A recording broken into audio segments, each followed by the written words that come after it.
Hello friends, Gayatri క్రియేషన్కు స్వాగతం. ఈరోజు మనం పట్టిక బెల్లం అనే కథ గురించి చెప్పుకోబోతున్నాం. దీన్ని రచించిన వారు మాచిరాజు కామేశ్వరరావు గారు. ఈ కథకు చక్కని చిత్రాలు వేసినది జయ గారు. కొత్తగా ఉద్యోగం మీద ఆ ఊరు వచ్చిన అచ్యుతం అద్దె ఇంట్లో దిగాడు. అతను రోజు కచేరీకి వెళ్ళి వచ్చే దారిలో చిన్న పెంకుటిల్లు ఉంది.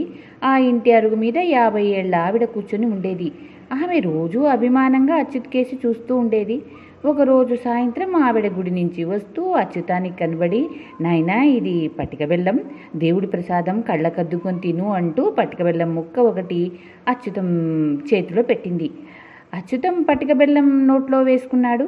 తర్వాత ఇద్దరు కబుర్లు చెప్పుకుంటూ నడక సాగించారు. ఆమె అచ్యుతంతో, నిన్ను చూస్తుంటే మా తమ్ముని చూస్తున్నట్లు ఉంటుంది. వాడు పొరుగుళ్ళో కరణం. వాడంటే నాకు పంచప్రాణాలు. వాడికి మాత్రం నా నీడే గిట్టదు అంటూ కళ్ళనీళ్లు పెట్టుకుంది. ఆమె తన గోడు చెప్పుకున్నది. ఆవిడ పేరు అచ్యుతాయమ్మ. భర్త పోయి 5 ఏళ్లు దాటింది. పిల్లలు లేరు. ఒక్క తమ్ముడు మాత్రం ఉన్నాడు.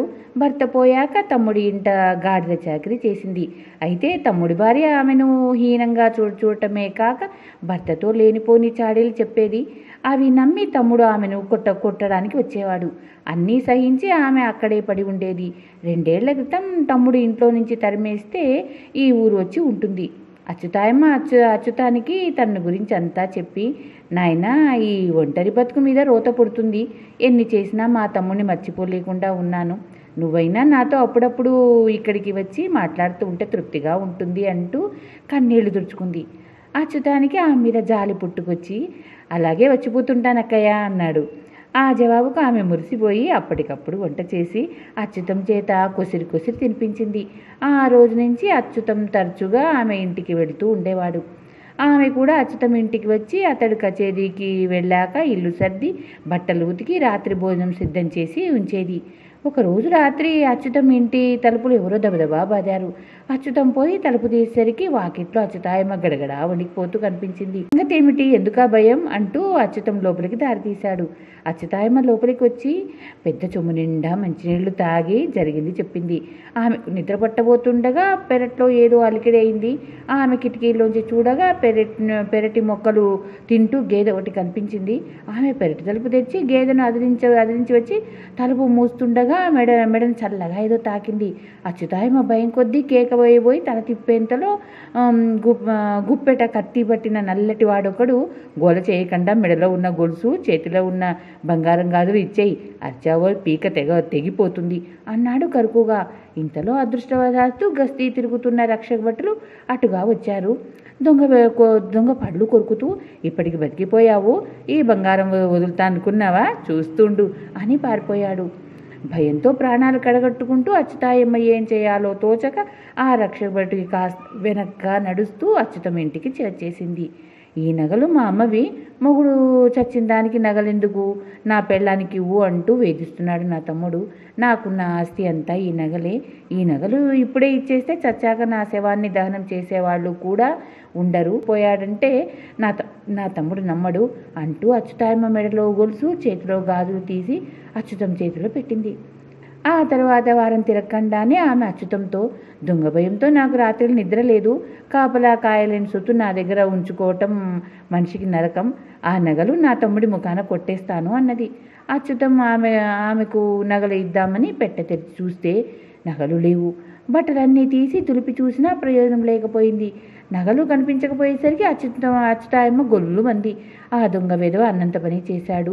నువ్వు ఏమరపాటుగా ఉన్నప్పుడు లోపలికి వచ్చి నగలు ఎత్తుకుపోయి ఉంటాడు. 3000 ఖరీదు చేసే నగలు నేను ఎక్కడ తెచ్చేది? నా తమ్ముడికి సంగతి తెలిస్తే చంపేస్తాడు. వాడు ఆ పాపం కట్టుకోకముందే ఏ నీటిలో దూకి చస్తాను అంటూ తన ఇంటికి వెళ్ళిపోయింది. అచ్యుతానికి ఏమీ పాలుపోలేదు. ఆ 3000 పెట్టి అచ్యుతాయమ్మకు అలాంటి నగలే చేయించాలి. కానీ తన దగ్గర అంత డబ్బు లేదు. అచ్యుతం అప్పటికప్పుడు బయలుదేరి అచ్యుతాయమ్మ తమ్ముడుండే గ్రామం చేరాడు. అక్కడ కరణంగారిల్లు తెలుసుకొని ఆయనతో జరిగిందంతా చెప్పి, ఆ నగలు పోవటానికి నా అజాగ్రత్తే కారణం. మీరు ఆవిడని ఏమీ కోప్పడకండి, వాయిదాల మీద ఆ డబ్బు చెల్లిస్తాను అన్నాడు ప్రాధేయపడుతూ. కరణమంతా విని గొల్లుమన్నవి. మా అక్క బుద్ధి వయసు మీరిపోతున్న కొద్దీ పదునెక్కుతుంది. ఆమె సంగతి నీకేమాత్రం తెలిసినట్టు లేదు అని అచ్యుతాయమ్మ గురించి చెప్పాడు. అచ్యుతాయమ్మది చిన్నతనం నుంచి దొంగ బుద్ధి. భర్త పోయాక తమ్ముడింట ఉన్న 2 ఏళ్ళు నానా రచ్చ చేసింది. ఇంట్లో అవి ఇవి దొంగిలించేది. వాడకానికి తెచ్చిన సరుకులు రహస్యంగా అమ్ముకునేది. పిల్లలను చావబాదేది. భార్యాభర్తల మీద తంపులు పెట్టేది. సొంత అక్క కదా అని చాలా కాలం సర్దుకుపోయాడతను. అయితే ఆమె ఇరుగు పొరుగు ఇళ్లలో కూడా చిన్న చిన్న దొంగతాలు ప్రారంభించేసరికి ఇక తన పరువు పోతుందని ఇంట్లోంచి పంపించి వేశాడు. ఆమె ఖర్చులకు నెల డబ్బు పంపిస్తున్నాడు. మా అక్క నా మీద దుష్ప్రచారం చేసి ఎదుటి వాళ్ళ జాలి సంపాదించి వాళ్ళను మోసగిస్తుంది. నువ్వు ఆవిడ మీద జాలిపడి ఆ 3,000 ఇస్తావని ఆవిడ ఆశ. ఇంట్లో మనిషిగా ఉంటుంది కనుక ఆ నగల పెట్టలోంచి ఆవిడే తీసుకొని ఉంటుంది. నిజానికి మా అక్క దగ్గర బంగారు నగలంటూ లేవు. అవి గిల్టీవై ఉండాలి. నువ్వు ఇలా చెయ్యి అంటూ అచ్యుతాయమ్మ తమ్ముడు అచ్యుతానికి ఏం చేయాలో రహస్యంగా చెప్పాడు. అచ్యుతం ఇంటికి తిరిగి రాగానే అచ్యుతాయమ్మ ఆత్రంగా నగలు దొరికాయా అని అడిగింది. నేను మీ తమ్ముడి ఊరెళ్ళి వస్తున్నాను, మీకు ఇంకేం భయం లేదు. నగల ఖరీదు 5,000 మీ తమ్ముడు వాదించాడు. చేసేది లేక 5,000 ఇచ్చి వస్తున్నాను అన్నాడు అచ్యుతం. అచ్యుతాయమ్మ తెల్లబోయి మారు మాట్లాడకుండా ఇంటికి వెళ్ళింది. ఆ మర్నాడు ఆమె చీకటితోనే బయలుదేరి తమ్ముడుండే ఊరు వెళ్ళి వాకిట్లో ఆయన కనిపించగానే, ఏరా పాపిష్టివేదా, ఆ గిల్టీ నగల ఖరీదు 5,000, నాకు రావాల్సిన డబ్బు మధ్యలో నువ్వు గద్దలాగా తన్నుకుపోతావా? ఆ 5,000 వెంటనే కక్కు, నేను అసలే మంచిదాన్ని కాదు అన్నది కోపంగా. వస్తూనే అక్షింతలు వేస్తున్నావా? అవును, పెద్దదానివి గనుక నీకు అర్హత ఉంది. కానీ ఒకటి, డబ్బుకు ఇంత మోసాన్ని దిగావంటే చచ్చి దయ్యానివైతావు. హాయిగా దైవచింతన చేస్తూ మా ఇంట్లో ఉండు అన్నాడు అచ్యుతాయమ్మ తమ్ముడు. ఆమె వెనకే బండిలో వచ్చిన అచ్యుతం ఆ మాటలన్నీ విని అచ్యుతాయమ్మతో, నిన్ను అక్క అని పిలిచినందుకు సిగ్గుపడుతున్నాను, నమ్మించి ఎంత మోసం చేశావు అన్నాడు అసహ్యపడుతూ. అచ్యుతాయమ్మ తల కొట్టేసినట్లయింది. అచ్యుతాయమ్మ తమ్ముడు కరణం అచ్యుతంతో, నువ్వు కుర్రవాడివి అయినా ఈ అనుభవంతో కొంత లోకజ్ఞానం అలవర్చుకోవాలి. పటిక బెల్లం పటిక చూపులకు ఒకేలాగే ఉంటాయి. ఏవేవో తెలుసుకోకుండా నోట పెట్టుకుంటే నోరంతా చేదవుతుంది. మనుషుల్లో కూడా అలా పటిక లాంటి వాళ్ళు, బెల్లం లాంటి